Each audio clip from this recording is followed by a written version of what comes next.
ஆமா, இன்னைக்கு அநேக குடும்பத்துல பிரச்சனைகள் பெரிதாக ரீசன் இதுதான். புருஷன் மனைவிக்குள்ள ஒரு சின்ன பிரச்சனையா இருக்கும்.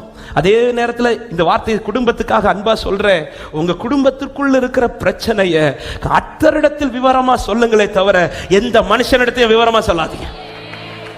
ஹல்லேலூயா, ஆமென், ஆமென். திரும்ப சொல்றேன், நீங்க பாழாய் கிடக்கிறதை கண்டு மகிழ்ச்சி அடைய சத்துரு கூட்ட ஆயத்தமா இருக்கிறா. ஆமென். தேவ பிள்ளையே, பிரச்சனை இல்லாத குடும்பம்னு எந்த குடும்பமே கிடையாது. அப்படி யாராவது இருக்கிறீங்களா பாருங்க, ஒரு ஆளு கை தூக்கல. ஏன்னா குடும்பம்னால என்னது, எப்பா என்ன கோரஸ். அதே எங்க அப்பா வேடிக்கை சொல்லுவாங்க, ஏன் இந்த புருஷ மனைவி கல்யாணத்துக்கு கை பிடிச்சு கொடுக்குறாங்க தெரியுமா? இந்த பாக்ஸிங் நடக்கிறதுக்கு முன்னாடி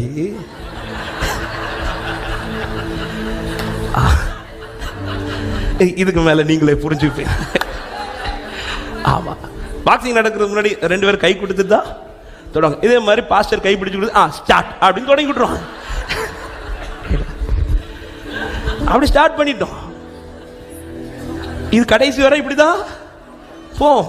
ஆனா இது புருஷன் பொண்டாடிக்குள்ள முடிஞ்சிடும். அதுக்கு வீட்டில் போய் அடிச்சுட்டு பாக்ஸிங் விளையாட சொல்லல. பிரச்சனை இல்லாத குடும்ப வாழ்க்கை இல்லை. காரணம் 2 சூழ்நிலை வளர்ந்து இணைக்கப்பட்ட குடும்பத்தில் 1000 குறைகள், மாம்சீகம் 1000 குறைகள் இருக்குங்க. ஆமே. ஆனா ஒரு தேவ பிள்ளை என் குடும்பத்திற்குள்ள கர்த்தர் நடுவரா நிக்கணுமே தவிர எந்த மனுஷன நடுவரா வரக்கூடாது. ஆமென் சொல்லுங்க பார்க்கலாம். என் பிள்ளைங்க விஷயம் கர்த்தர் முன்னாடி நிறுத்துங்க.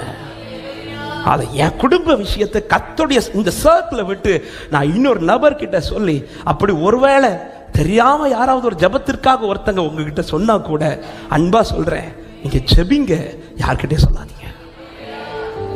ஹல்லேலூயா. கர்த்தர் பார்த்து கொண்டே இருக்கிறார். கர்த்தர் பார்த்து கொண்டே இருக்கிறார். கர்த்தர் நீதி செய்கிறவர், அவர் நியாயம் செய்கிற நியாயாதிபதியா இருக்கிறார். ஆமென் சொல்லுங்க பார்க்கலாம்.